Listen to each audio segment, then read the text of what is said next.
ప్రభువు మీతో నుండనగాక. పునీత లూకా వ్రాసిన శుభవార్తలోని భాగము.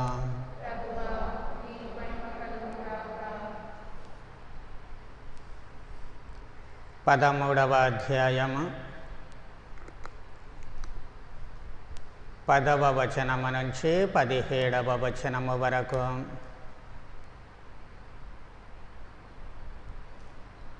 యేసు విశ్రాంతి దినమున ప్రార్థనా మందిరములో ఉపదేశించుచుండెను.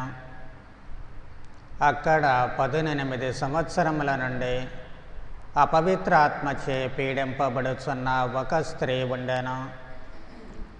ఆమె నడుము వంగిపోయి తిన్నగా నిలబడలేకుండెను. యేసు అది చూచి ఆమెను పిలిచి, ఓ స్త్రీ, నీవు రోగము నుండి విముక్తి పొందితివి అని చెప్పి ఆమెను తాకగా తక్షణమే ఆమె తిన్నగా నిలబడి దేవుని స్తుతించెను. యేసు విశ్రాంతి దినమున స్వస్థపరిచినందుకు ప్రార్థనా మందిరాధికారి మండిపడి అచట ఉన్నవారితో, ఆ పని చేయుటకు 6 దినములు ఉన్నవి, ఆ దినములలో వచ్చి స్వస్థత పొందడు, విశ్రాంతి దినమున కాదు అని చెప్పాను. అందుకు యేసు, కపట భక్తులారా, విశ్రాంతి దినమున మీలో ప్రతివాడును తన ఎద్దును గాని గాడిదను గాని విప్పి నీళ్లు పెట్టుటకు తోలుకొని పోవుటలేదా? ఈమె అబ్రహాము పుత్రిక. ఈ 18 సంవత్సరముల నుండి సైతాను బంధములో ఉన్న ఈమెను విశ్రాంతి దినమున స్వస్థపరచుట తగదా అనెను. ఈ మాటలకు ఆయన విరోధులందరూ సిగ్గుపడిరి. కానీ తక్కిన వారందరూ ఆయన అద్భుత కార్యములకు సంతసించరే. ఇది క్రీస్తు సువిశేషము.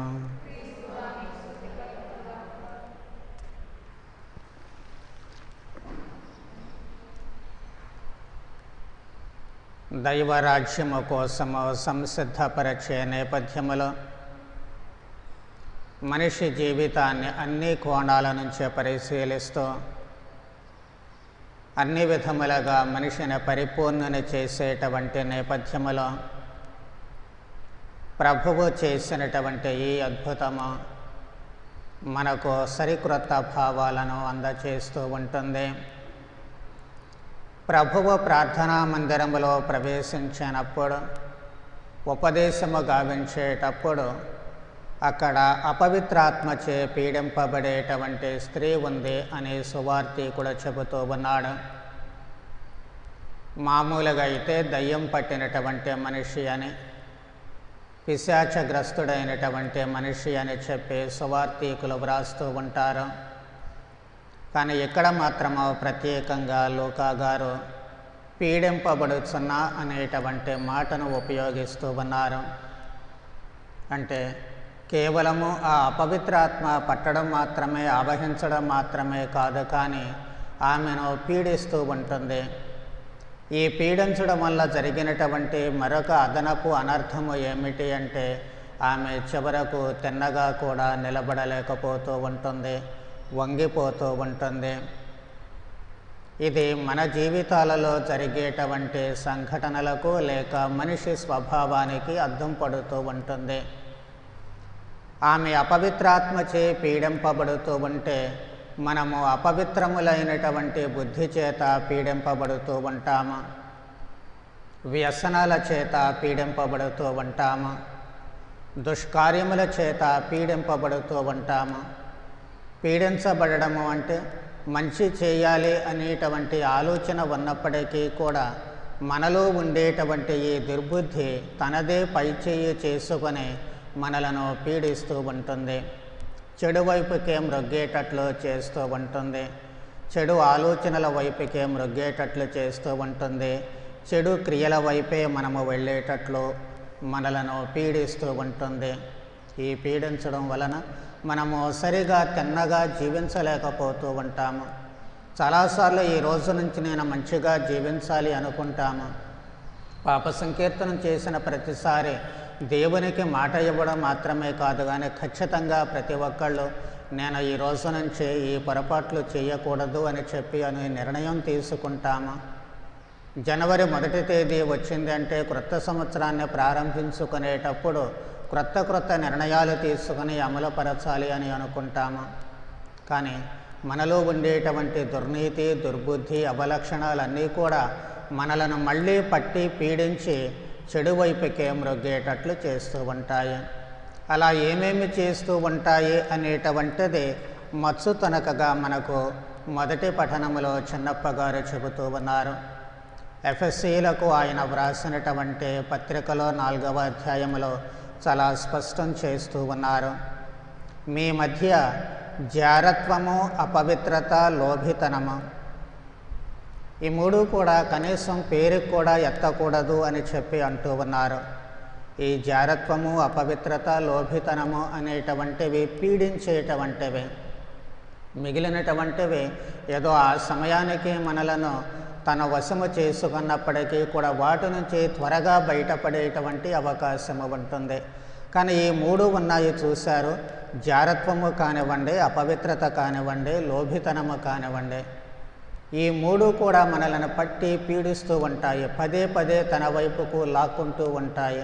దానిలో నుంచి మనము బయటపడలేక చేప పిల్లల గిలగలా కొట్టుకునేటట్లు చేస్తూ ఉంటాయి. అందుకే వాటి ద్వారా మనము మన జీవితంలో స్థిరముగా ఉండలేకపోతూ ఉంటాము. అందుకే ఆ అమ్మాయి వంగి నడుస్తూ ఉంటుంది, వంగిపోయింది. వెన్నెముక లేకుండా నిటారుగా నిలబడలేకపోతూ ఉంటుంది. అలాగే మనం కూడా సంఘములో ఇవి మనలను పీడించినంతకాలము ధైర్యంగా తల ఎత్తి చూడలేము ప్రభువు కోరుకున్నట్లుగా. ఎందుకు తలెత్తుకోలేము అంటే ఇవి మనలను పీడిస్తూ ఉన్నాయి కాబట్టి సిగ్గుతో తల వంచుకుంటూ ఉంటాము. మరి సిగ్గుతో తల వంచుకున్న మనము మళ్ళీ బుద్ధి తెచ్చుకొని జాగ్రత్తగా ఉంటామంటే లేదు. ఇవి పీడిస్తూనే ఉంటాయి, మళ్ళీ అటువైపుకు మన తల వంగిపోతూనే ఉంటుంది. ఈ రకంగా మన జీవితము ఆ సాతాను వశము, ఈ దుష్క్రియల వశమైపోతూ ఉంటుంది. మనముగా జీవించేటువంటి అవకాశాన్ని కోల్పోతూ ఉంటాము. అందుకు ప్రభు చిన్నప్ప గారు చాలా స్పష్టంగా ఏ విధంగా మనము జీవించాలి అనేది కూడా చెబుతూ ఉన్నారు. దయను, మృదుత్వమును ప్రదర్శింపడం. ఒకటి దయ ఉండాలి, రెండవది మృదుత్వము ఉండాలి. ఈ మృదుత్వము అంటే కఠినతరమైనటువంటి మనస్సు కాకుండా ఉండాలి. మామూలుగా పూరేకులు ఎంత మృదువుగా ఉంటూ ఉంటాయో అలాగే మన మనస్తత్వము కూడా ఉండాలి. అంటే నొప్పించక తానవ్వక అన్నట్లు నొప్పించేటువంటి మనస్తత్వము ఉండకూడదు. మన మాట కానీ చేత కానీ ఇతరులను నొప్పించకుండా అవి మృదుత్వముగా ఉంటూ ఉండాలి. ఎప్పుడు అవి మృదుత్వముగా ఉంటూ ఉంటాయి అంటే ఆయన మళ్ళీ చెబుతూ ఉన్నారు, అసహ్యకరములను, అవివేకపూరితములను, అపవిత్రములైన పదములను వాడుట మనకు తగదు. మనిషిలో మృదుత్వము ఉండాలంటే ఈ పదాలు తీసివేయాలి. అంటే మాట్లాడేటువంటి భాష మారాలి.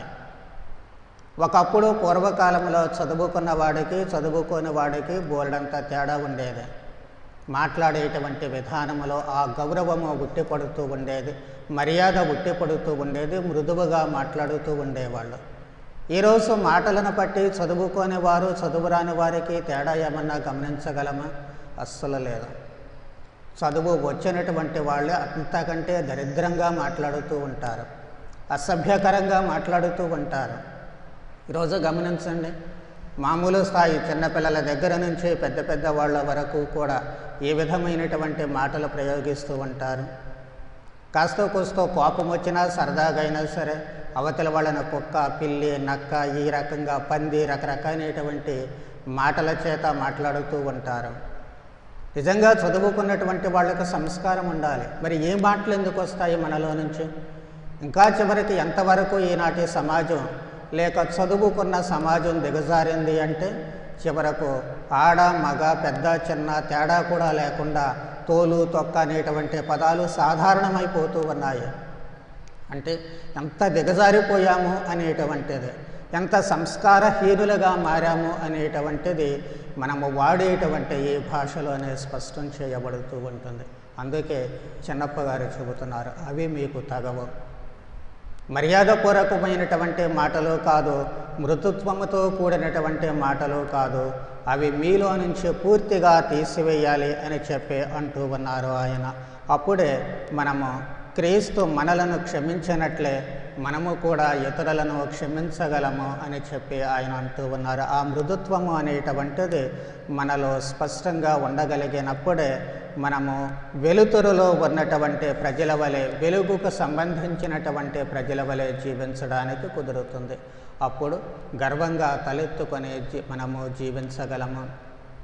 అందుకే ప్రభువు కూడా ఏం చెబుతూ ఉన్నారు, మోషే ఎట్లు సర్పాన్ని ఎత్తాడో అదే విధముగా మనుష్య కుమారుడు కూడా పైకెత్తబడాలి. అంటే ఆయన్ను చూడాలంటే తలెత్తుకొని బ్రతకాలి.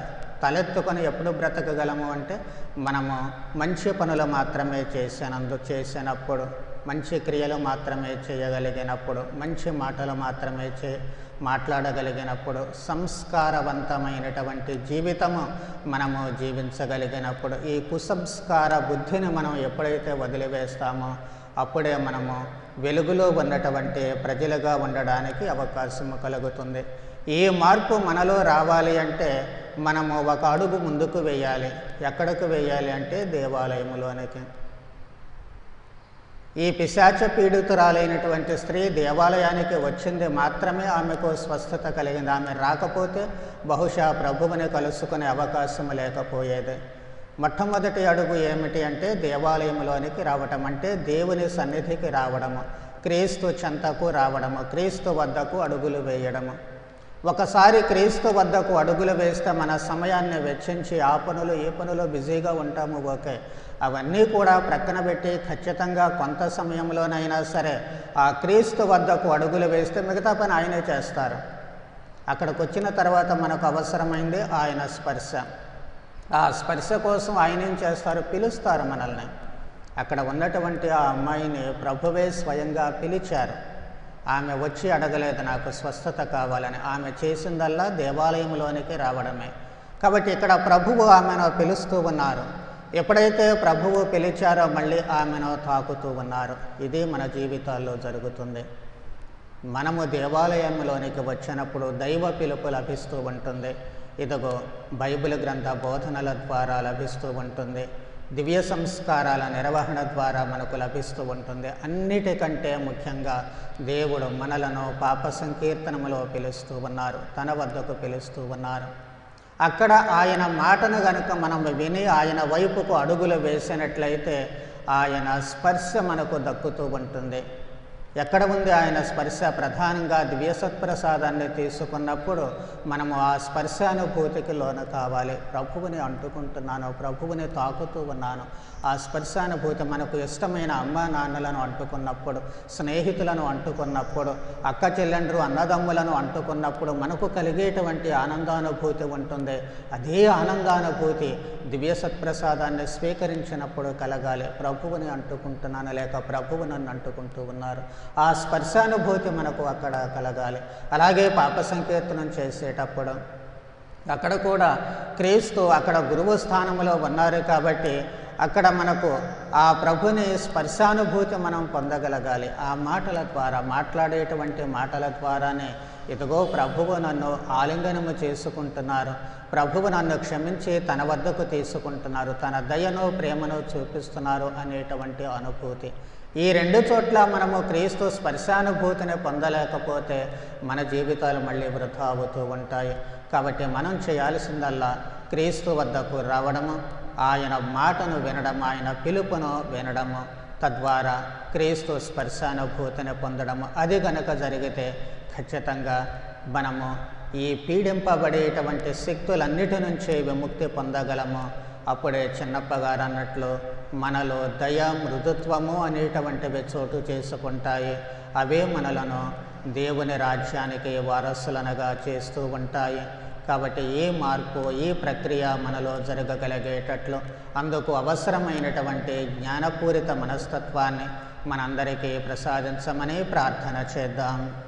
పితా పుత్ర పవిత్రాత్మ నామమున.